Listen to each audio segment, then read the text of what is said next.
And it came to pass after this, that Absalom prepared him chariots and horses, and 50 men to run before him. And Absalom rose up early, and stood beside the way of the gate. And it was so, that when any man that had a controversy came to the king for judgment, then Absalom called unto him, and said, Of what city art thou? And he said, Thy servant is of one of the tribes of Israel. And Absalom said unto him, See, thy matters are good and right, but there is no man deputed of the king to hear thee. Absalom said moreover, O that I were made judge in the land, that every man which hath any suit or cause might come unto me, and I would do him justice. And it was so, that when any man came nigh to him to do him obeisance, he put forth his hand, and took him, and kissed him. And on this manner did Absalom to all Israel that came to the king for judgment. So Absalom stole the hearts of the men of Israel.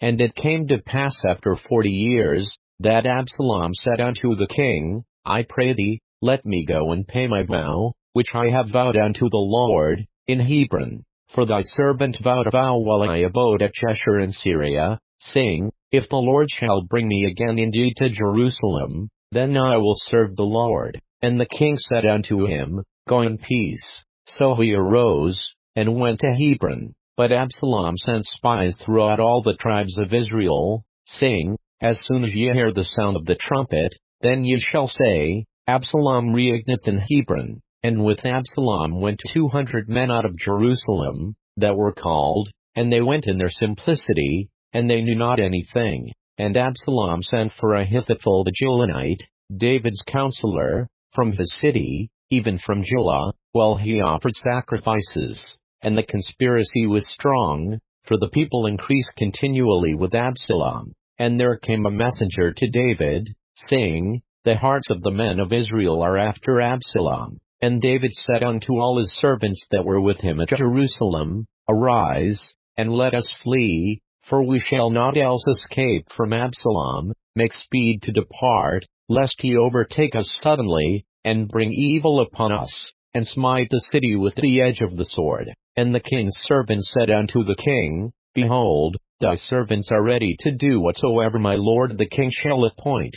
And the king went forth, and all his household after him. And the king left 10 women, which were concubines, to keep the house. And the king went forth, and all the people after him, and tarried in a place that was far off.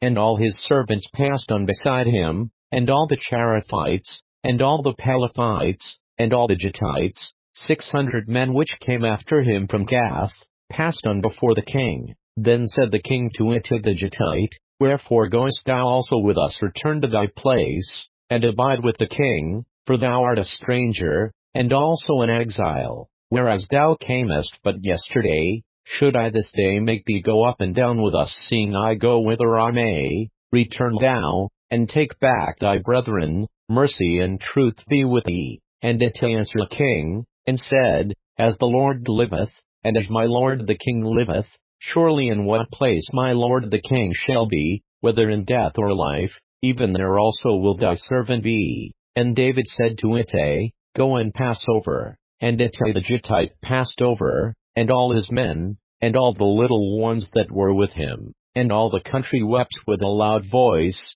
and all the people passed over. The king also himself passed over the brook Kidron, and all the people passed over, toward the way of the wilderness.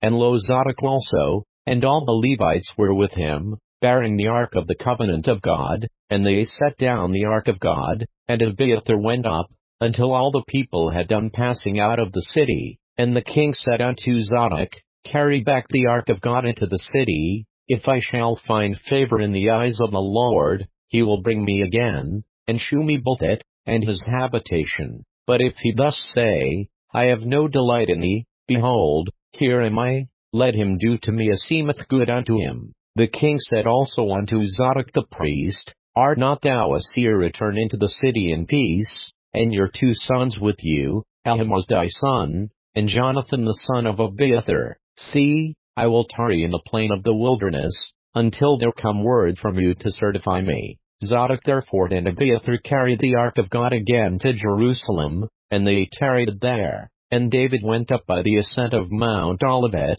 and wept as he went up, and had his head covered, and he went barefoot, and all the people that was with him covered every man his head, and they went up, weeping as they went up.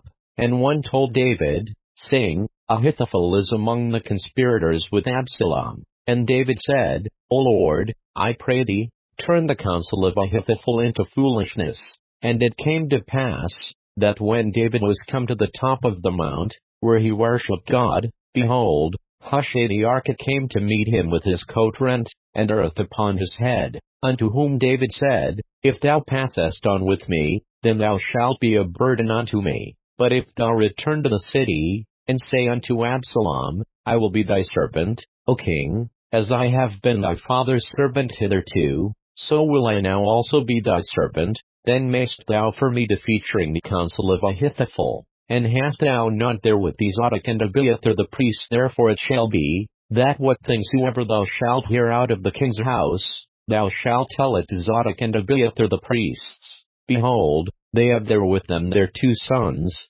Ahimaaz Zadok's son, and Jonathan Abiathar's son, and by them you shall send unto me everything that ye can hear. So Hushai David's friend came into the city, and Absalom came into Jerusalem.